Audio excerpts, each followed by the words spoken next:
सूरज की किरणों में अमृत का वो प्रकाश, हर नई सुबह के साथ यीशु राजा है अब। अंधकार से जो लड़ती उसकी वाणी है आप, उसकी वाणी है आप, उसकी वाणी है आप। अमृत वाणी, अमृत वाणी, अमृत वाणी, अमृत वाणी, अमृत वाणी।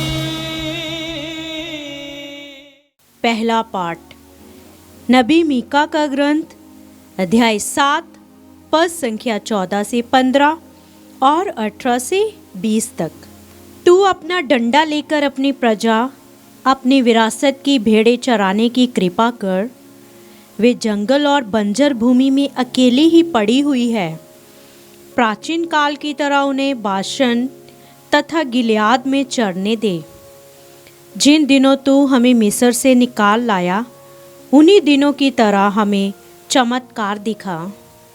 तेरे सदृश कौन ऐसा ईश्वर है जो अपराध हरता और अपनी प्रजा का पाप अनदेखा करता है, जो अपना क्रोध बनाए नहीं रखता बल्कि दया करना चाहता है। वह फिर हम पर दया करेगा, हमारे अपराध पैरों तले रौंद देगा और हमारे सभी पाप गहरे समुद्र में फेंकेगा। तू याकूब के लिए अपनी सत्य प्रतिज्ञता और इब्राहिम के लिए अपनी दयालुता प्रदर्शित करेगा, जैसी कि तूने शब्द खाकर हमारे पूर्वजों से प्रतिज्ञा की है। यह प्रभु की वाणी है। ईश्वर को धन्यवाद। भजन अनुवाक्य। प्रभु दया तथा अनुकंपा से परिपूर्ण है। प्रभु दया तथा अनुकंपा से परिपूर्ण है। मेरी आत्मा प्रभु को धन्य कहे। मेरा सर्वस्व उसके पवित्र नाम की स्तुति करे।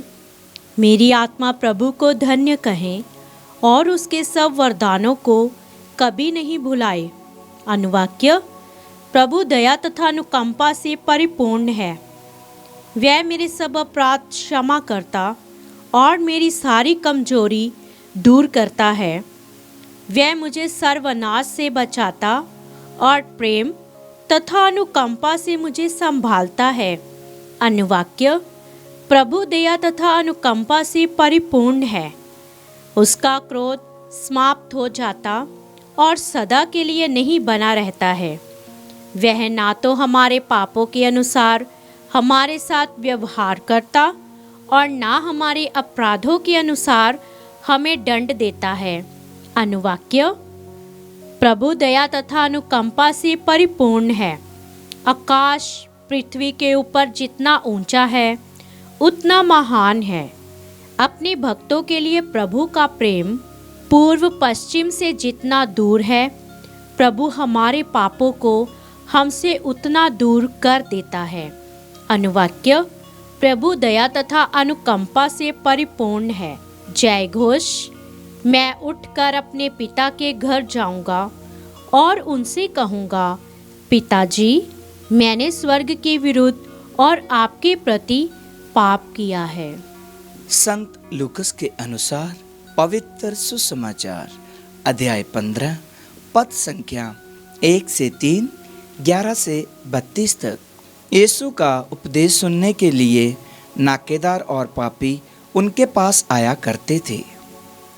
फरीसी और शास्त्री ये कहकर मुनमुनाते थे, ये मनुष्य पापियों का स्वागत करता है और उनके साथ खाता पीता है। इस पर यीशु ने उनको ये दृष्टांत सुनाया। किसी मनुष्य के 2 पुत्र थे। छोटे ने अपने पिता से कहा, पिताजी, संपत्ति का जो भाग मेरा है मुझे दे दीजिए। और पिता ने उनमें अपनी संपत्ति बांट दी। थोड़े ही दिनों के बाद छोटा बेटा अपनी समस्त संपत्ति एकत्र कर किसी दूर देश चला गया और वहाँ उसने भोग विलास में अपनी संपत्ति उड़ा दी। जब वह सब कुछ खर्च कर चुका तो उस देश में भारी अकाल पड़ा और उसकी हालत तंग हो गई। इसलिए वह उस देश के एक निवासी का नौकर बन गया, जिसने उसे अपने खेतों में सूअर चराने भेजा। जो फलियां सूअर खाते थे, उन्हीं से वह अपना पेट भरना चाहता था, पर कोई भी उसे उनमें से कुछ नहीं देता था। तब वह होश में आया और ये सोचने लगा, मेरे पिता के घर कितने ही मज़दूरों को ज़रूरत से ज़्यादा रोटी मिलती है और मैं यहाँ भूखे मर रहा हूँ। मैं उठकर अपने पिता के पास जाऊँगा और उनसे कहूँगा, पिताजी, मैंने स्वर्ग के विरुद्ध और आपके प्रति पाप किया है। मैं आपका पुत्र कहलाने योग्य नहीं रहा। मुझे अपने मज़दूरों में से एक जैसा रख लीजिए। तब वह उठकर अपने पिता के घर की ओर चल पड़ा। वह दूर ही था कि उसके पिता ने उसे देख लिया और दया से दृप्त हो उठा। उसने दौड़कर उसे गले लगा लिया और उसका चुम्बन किया। तब पुत्र ने उससे कहा, पिताजी, मैंने स्वर्ग के विरुद्ध और आपके विरुद्ध पाप किया है। मैं आपका पुत्र कहलाने के योग्य नहीं हूँ। परंतु पिता ने अपने नौकरों से कहा, जल्दी अच्छे से अच्छे कपड़े लाकर इसे पहनाओ और इसकी उंगली में अंगूठी और इसके पैरों में जूते पहनाओ। मोटा बछड़ा भी लाकर मारो, हम खाएं और आनंद मनाएं, क्योंकि मेरा ये बेटा मर गया था और फिर जी गया है, ये खो गया था और फिर मिल गया है। और वह आनंद मनाने लगे। उसका जेठा लड़का खेत में था। जब वह लौटकर घर के निकट पहुंचा तो उसे गाने बजाने और नाचने की आवाज़ सुनाई पड़ी। उसने एक नौकर को बुलाया और इसके विषय में पूछा। इसने कहा, आपका भाई आया है और आपके पिता ने मोटा बछड़ा मारा है, क्योंकि उन्होंने उसे भला चंगा वापस पाया है। इस पर वह क्रुद्ध हो गया और उसने घर के अंदर जाना नहीं चाहा। तब उसका पिता बाहर आया और उसे मनाने लगा, पर उसने अपने पिता को उत्तर दिया, देखिए, मैं इतने वर्षों से आपकी सेवा करता आया हूँ। मैंने कभी आपकी आज्ञा का उल्लंघन नहीं किया, फिर भी आपने कभी मुझे बकरी का बच्चा तक नहीं दिया, ताकि मैं अपने मित्रों के साथ आनंद मनाऊं।